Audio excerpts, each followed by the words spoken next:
چکے ہیں اب آپ ملاحظہ کر سکیں گے وزیر اعظم پاکستان عمران خان کا خصوصی انٹرویو۔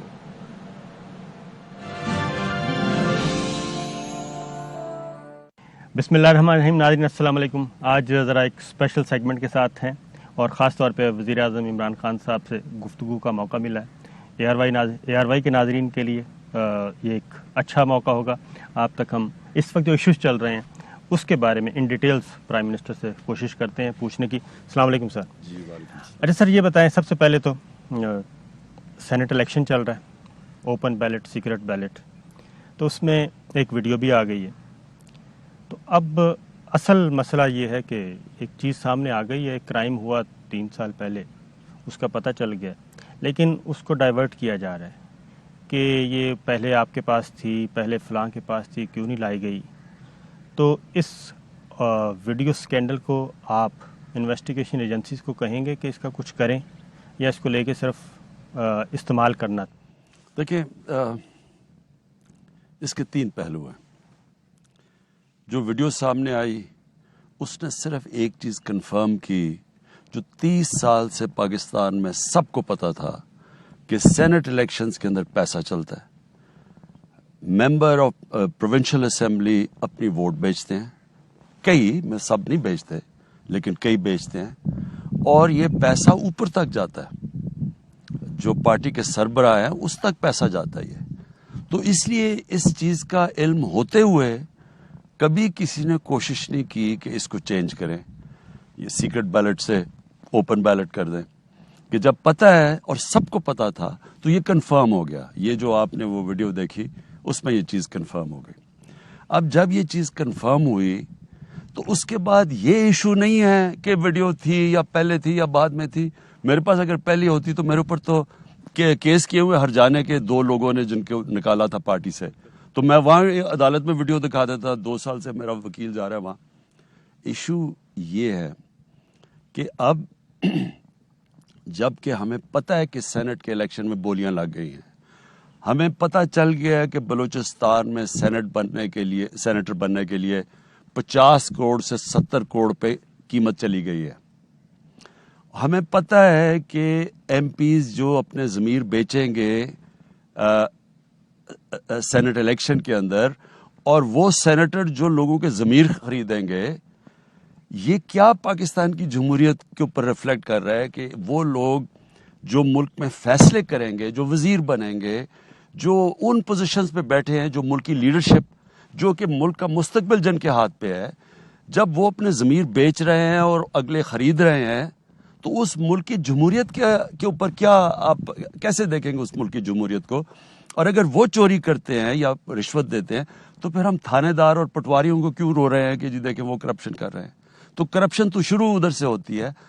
تیسرا اس کا ہے کہ اس کے اوپر ساری کیا پاکستان کی پولیٹیکل کلاس جو سمجھتی ہے کہ ہم کہتے ہیں جی ہم پولیٹیشنز، ہمارے استحقاق مجروح ہو گئی، تو یہ جو آپ کے سامنے ہو رہا ہے لوگوں کی نظر میں کیا پولیٹیشنز کی کیا ریپوٹیشن رہ جائے گی جب انہوں نے یہ ویڈیو دیکھی ہے؟ تو لہٰذا ہم نے فیصلہ کیا کہ ہم نے ایک کمیٹی بنا دی ہے، 3 ممبر کمیٹی، اور ان کو ہم نے کہا کہ اس کے اندر پروب کریں، یہ ایف آئی او کو بھی جو بھی ایف آئی اے کے ذریعے پروب کریں، اور اس کے بعد الیکشن کمیشن کو بھی بھیجیں اس کے ریزلٹس کے، اس کے اوپر کیا ایکشنز لینے۔ یہ ایف آئی اے کے کو سپرد کیا معاملہ؟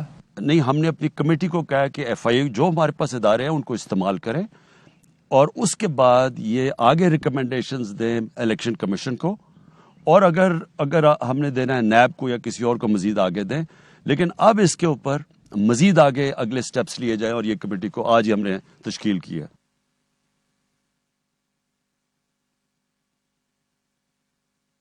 اور اس کو بھی ٹیک اپ کریں۔ سپریم کورٹ میں ہمارے جو اٹارنی جنرل ہیں وہ یہ پریزنٹ کر رہے ہیں، انہوں نے بتا بھی دیا، ویڈیو کے اوپر بات بھی ہو گئی ہے، اور سپریم کورٹ کو یہ بھی بتا دیں گے کہ ہم جو ایکشنز لے رہے ہیں گورنمنٹ اب۔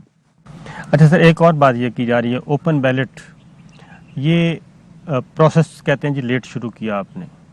اپوزیشن جو بار بار کہہ رہی ہے کہ یہ تو بہت پہلے ریفارمز پہ بات کر لینی چاہیے تھی، اور اس وقت جب کہ سینٹ کا الیکشن آ گیا اس سے پہلے ایک صدارتی ریفرنس فائل کر دیا گیا سپریم کورٹ میں، پھر